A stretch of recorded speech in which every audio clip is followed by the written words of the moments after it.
You know we're hosting a family gathering next week, right? What do you mean by... That means you need to clean this house spick and span. If I spot even a speck of dust, you're in trouble. Here we go again. It's like I'm just the hired help to my mother-in-law, Sally. From the moment I got hitched, it's been a relentless wave of her griping. And the worst part? Sally is sneakily brilliant at chipping away at my sanity, all under the radar of my husband and father-in-law. Before I knew it, I turned into something like her personal lackey. Despite the toll it was taking on me, both physically and emotionally, I stuck it out for the sake of my dear husband. But everyone has their breaking point. Should I walk out on my husband to escape her, or endure and carry on like this?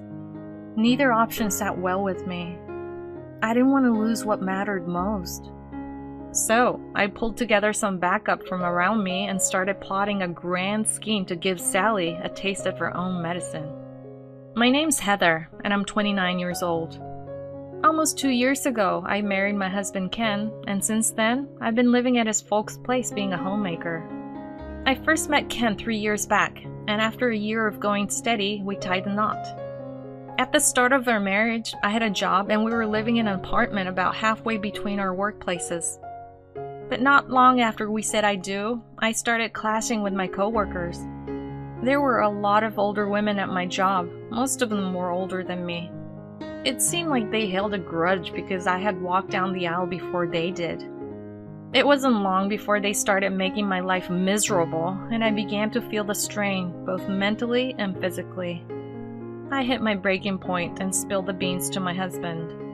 When I mentioned that I wanted to quit my job, he came up with a suggestion. So Heather, Mom's actually been asking if we'd consider moving in with her.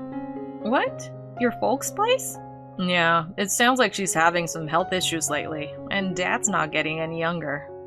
They'd feel more at ease with someone younger around. Oh, I see. That makes sense. Your family does live in an area with quite a few older people. Yeah, that's true. I've been pretty worried about them, to tell you the truth, he said with a troubled smile. He was probably concerned about his aging parents. I heard they had him pretty late in life, so they must be pushing 70 by now. His worries about them made sense. Plus, being an only child, he must have been their pride and joy. He's the kind of guy who regularly checks in with his mom just to see how she's doing. So they asked him if we'd consider living with them. If I were in his shoes, I'd probably want to move in with them too. So I was thinking, if you're cool with it, what if you quit your job and we move in with my parents? Wait, I can really quit my job? Absolutely. Honestly, we can live just fine on my income. And if we're at my folks' place, we won't have to worry about rent. We just chip in for living expenses. Are you sure? Are you really okay with me being the only one getting this much help? I can't stand seeing you suffer. If there's a way to make things easier for you, I want to take it. Oh, Ken. Yeah, thank you. And just like that, we made up our minds to move in with the in-laws. I decided that was the perfect time to quit my job. But back then, I had no clue. Just because the job stress is gone doesn't necessarily mean happiness is around the corner. Fast forward a month and we're having the movers cart all our stuff over to the in-laws. They welcomed us with open arms. Long time no see. Heather, we're very happy you're here. No kidding. When we heard you two were moving in, we were over the moon. They were all smiles as they ushered us into the house. As we ambled towards the living room, my mother-in-law, Sally, hollered from the kitchen. Heather, lend me a hand, will you? Absolutely, I'm on my way. Sorry, I can barely keep up with all this. No problem, I'm here to help. I sprang up and headed to the kitchen. While brewing some coffee, I got the rundown of where everything was. Just when I was about to ferry the mugs over, she held me back. Hold your horses. I gave her a puzzled look, not quite getting what was up. She grabbed a mug and started sipping the coffee right then and there. Sally? She took a sip, scrunched up her face, sighed, and pressed her lips together. This coffee is a disaster. Can't you even make a decent cup of coffee? Well, you're as plain as a post and you can't even brew coffee. You're a real letdown as a daughter-in-law. And I hear you quit your job? About my job, the office politics were getting to me. You threw in the towel over something so petty. I swear, you kids these days, you're just so fickle, aren't you? My workplace was pure torture. But Sally, who didn't have a clue, was laying into me based on her own assumptions. But what could I do? It was my first day there. I couldn't just snap back. All I could do was bite my lip and bear it. She heaved another sigh, tipped the contents of her coffee mug into the sink, and said, forget it. I'll redo it. You just grab those cakes over there. And just so we're clear, hands off. You're the dud daughter-in-law, remember? I did as I was told. From then on, Sally was all sweetness and light whenever Ken or my father-in-law were around. The sniping started from day one of our cohabitation. Since I was jobless, I was stuck at home during the day. Basically, I was under house arrest, only allowed out for groceries. Clean up properly! Look, there's hair all over! Who taught you to hang laundry like that? Do it right! Your food tastes like cardboard. I can't believe you're serving my son this slop. Day by day, her acid remarks were chipping away at me. One evening, I thought about bringing it up with my husband. Before turning in, I broached the subject. Ken, listen. When I said his name, he beamed at me. Heather, I can't thank you enough. You've been keeping my mom company during the day, right? What? My mom looked really happy today when you were in the bath. She said it's like having a daughter around. She said that? Yeah, totally. You know my dad is always out hitting the links, right? She was home alone all day, so having you here is a load off her mind. He gave my hand a gentle squeeze and smiled, saying, I mean it. Thank you. The moment I saw his face, I was at a loss for words. What should I do now? I had just about mustered the courage to talk to him about Sally when he caught me off guard with his words. The last thing I wanted was to stir the pot in my husband's family because of me. Given the situation, I felt I had no choice but to suck it up. When I met his gaze with a strained smile, he looked back at me, worry etched all over his face.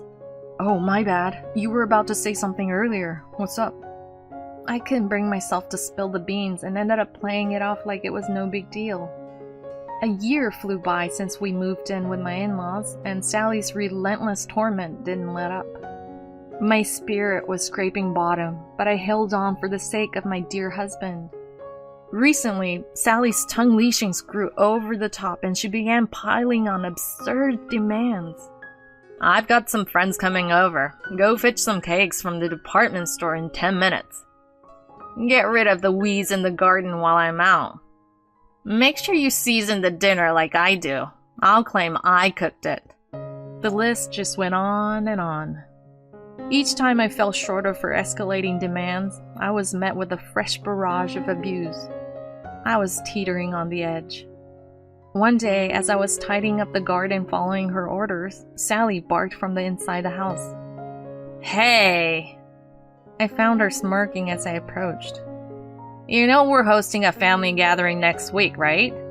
What do you mean by... That means you need to clean this house spick and span. If I spot even a speck of dust, you're in trouble. Hold on, even a speck of dust? That's just not possible. Excuse me? How dare you answer back, you incompetent daughter-in-law? If you refuse, you'll be saying goodbye to Ken.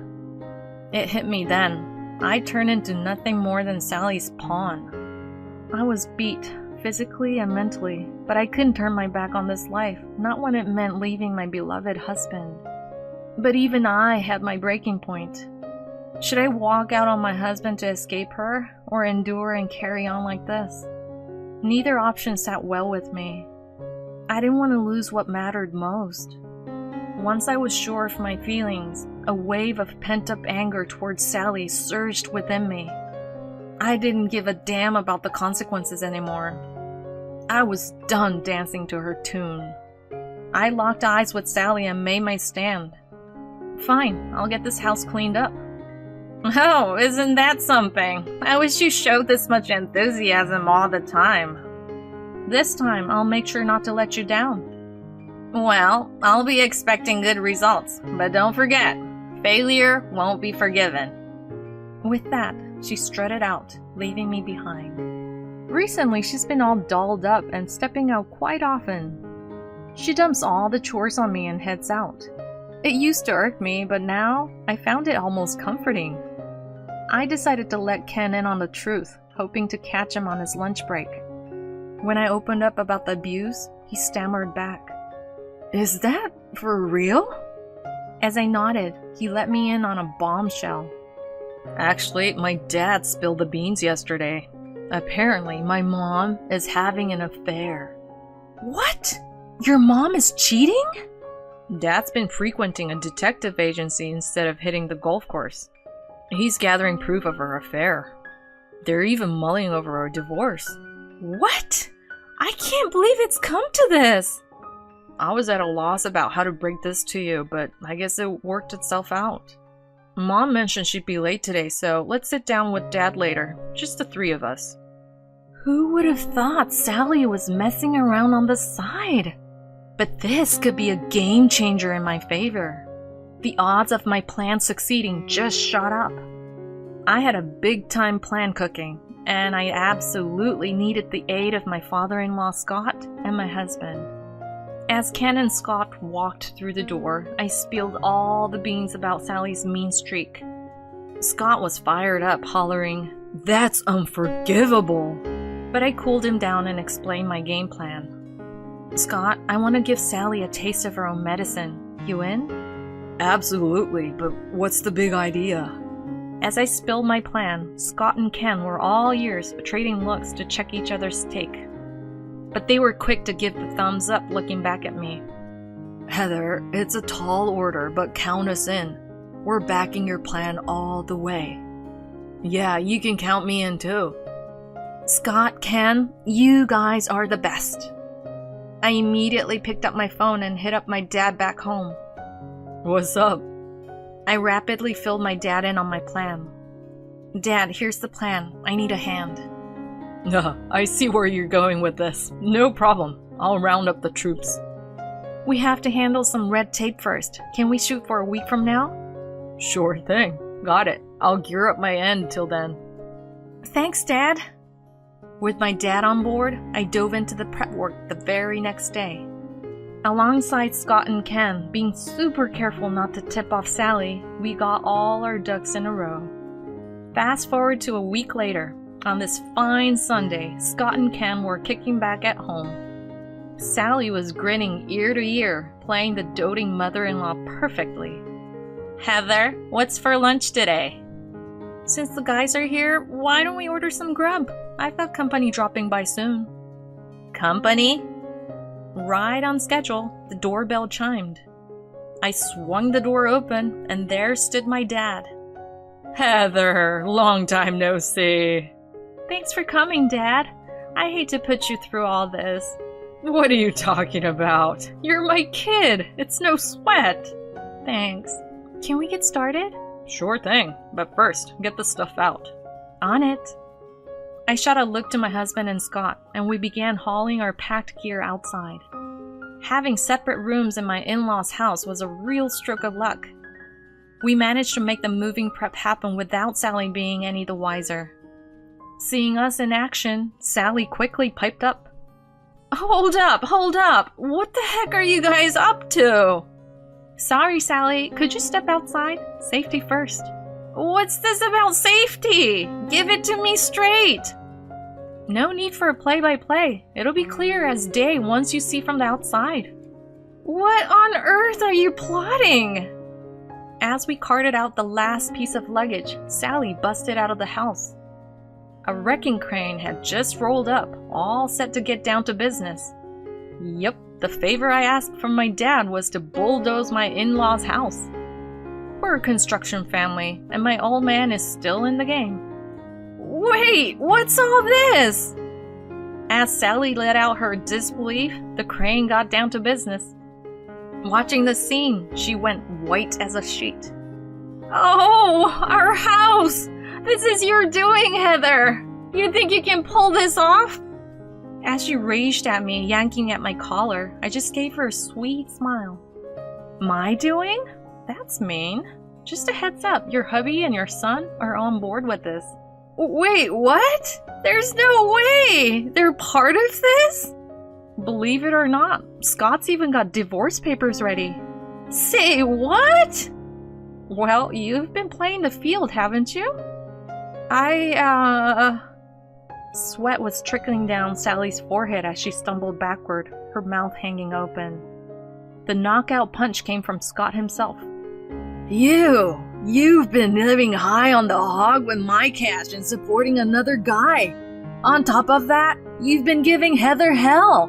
When will you hit rock bottom? That's not it, honey. I didn't mean... We've gathered all the evidence we need. Divorce is in the cards. I'll reclaim all the dough you've blown, including damages for me and Heather. If you won't agree to the divorce, I'm ready to take this to court. Brace yourself. No! Sally's piercing scream echoed against the rumble of the machinery. No one was there to comfort her. Eventually, my in-laws split up.